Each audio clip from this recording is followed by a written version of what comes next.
Malam ini kita akan bicara bersama, kita akan belajar bersama mengenai dunia arwah, ya.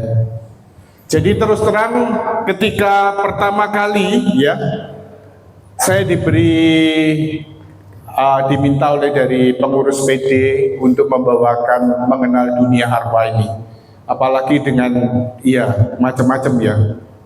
Apa itu roh gentayangan, apa itu arwah penasaran, lalu bagaimana itu roh jahat dan sebagainya. Saya agak keder, agak gentar, karena apa? Saya belum punya pengalaman. Benar enggak? Ada yang punya pengalaman soal menjadi arwah? Belum, ya? Belum ada pengalaman semua, ya? Tetapi mau nggak jadi arwah? Nggak mungkin nggak mau. Suka atau suka, mau atau tidak mau, semua pasti suatu ketika akan menjadi arwah. Ya, baik. Karena itu pada kesempatan ini kita akan bicara mengenal dunia arwah. Mari bersama kita lihat dari Injil Yohanes bab 14 ayat 1 sampai 7. Rumah Bapa, janganlah gelisah hatimu, percayalah kepada Allah, percayalah juga kepadaku. Di rumah Bapakku banyak tempat tinggal. Jika tidak demikian, tentu aku mengatakannya kepadamu. Sebab aku pergi ke situ untuk menyediakan tempat bagimu. Apabila aku telah pergi dan menyediakan tempat bagimu, aku akan datang kembali dan membawa kamu ke tempatku, supaya di tempat aku berada, kamu pun berada.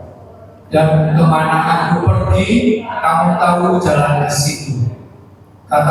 Kata Thomas kepadanya, Tuhan, kami tidak tahu kemana engkau pergi, jadi bagaimana kami tahu jalannya? Kata Yesus kepadanya, Akulah jalan dan kebenaran dan hidup.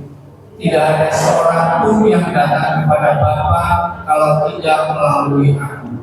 Jika kamu mengenal aku, kamu juga mengenal Bapakku. Sekarang ini kamu mengenal Dia dan kamu telah melihat Dia. Demikianlah sabda Tuhan. Terpujilah Kristus. Mari kita hening sejenak, kita resapkan sabda Tuhan dalam hati kita. Amin. Bapak, Ibu, saudara-saudari yang dikasihi Tuhan Yesus, sebelum kita bisa merindukan rumah Bapa, ya tadi saya tanya mau jadi arwah enggak? Kan ada yang bilang enggak mau, tapi suka atau tidak suka, mau tidak mau, ya kita juga pasti akan mengalami, ya, untuk menjadi arwah itu nanti satu ketika. Tetapi sebelum kita bisa merindukan rumah Bapa, kehidupan bersama Kristus, dikatakan Tuhan Yesus di sini, di mana aku berada, maka kamu juga akan berada. Sebelum kita bisa merindukan, sebenarnya Allah lebih dulu telah merindukan supaya kita selamat. Allah lebih dulu merindukan kita. Allah lebih dulu merindukan surga untuk kita. Allah lebih dulu merindukan kebahagiaan abadi untuk kita. Amin. Ini kerinduan Tuhan dan kehendak Tuhan secara umum, yaitu apa? Keselamatan semua orang. Jadi kalau kita pengen masuk surga ini bukan hanya, jangan pikir, wah, sing penting aku masuk surga, wong liya terserah, orang lain terserah. Tidak. Tetapi artinya apa? Surga yang dibawakan oleh Kristus, kerajaan Allah ini adalah untuk semua orang. Kita nggak pengen sendirian masuk, tapi apa? Sebanyak-banyaknya Tuhan. Karena Tuhan rindu keselamatan seluruh umat manusia.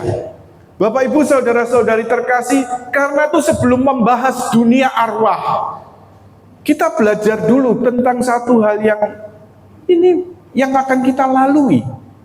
Tetapi satu hal, walaupun mungkin sudah Artinya apa ya? Banyak sekali pandangan yang sangat, ya ibaratnya apa? Satu kata ini yang pasti dialami semua orang, tapi banyak orang nggak suka. Kematian.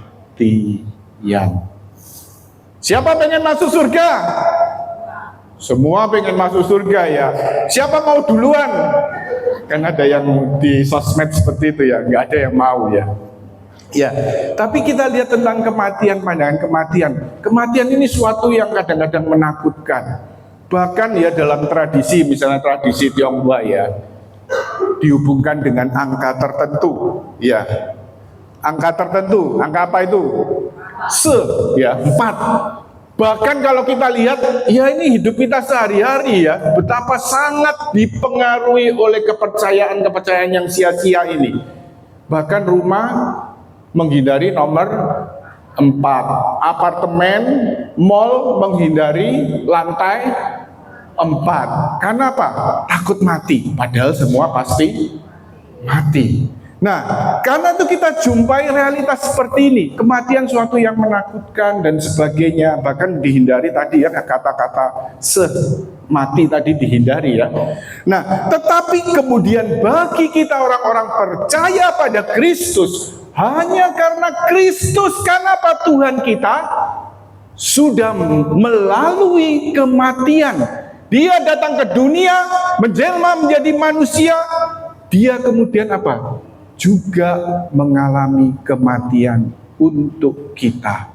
Bahkan kematian yang paling istilahnya mengenaskan ya, yaitu melalui wafat di kayu salib. Ya bagi kita orang percaya, kita tahu ini semua karena cinta. Karena Yesus mencintai kita. Nah, karena Yesus telah wafat di kayu salib dan telah menang atas kematian. Satu kata ya, Yesus bukan hanya wafat di kayu salib, mati di kayu salib, tapi apa? Yesus telah menang. Yesus telah bangkit mulia. Melalui kebangkitannya Yesus apa? Mengalahkan dosa, maut atau kematian, dan kuasa kegelapan. Jadi dalam hal ini karena Yesus, saya katakan hanya karena Yesus ya, kematian ini menjadi suatu yang boleh katakan selalu ibaratnya setiap ibadat arwah, misa arwah. Kita sering mendengarkan ini dalam privasi misa ya, paling dalam privasi misa, berarti dalam misa arwah ya. Mari kita baca bersama-sama bagaimana gereja mengajarkan pandangan tentang kematian Kristiani ini, yaitu dari Katekismus Gereja Katolik 1012. Kita baca bersama-sama ya. Pandangan Kristen bersama-sama.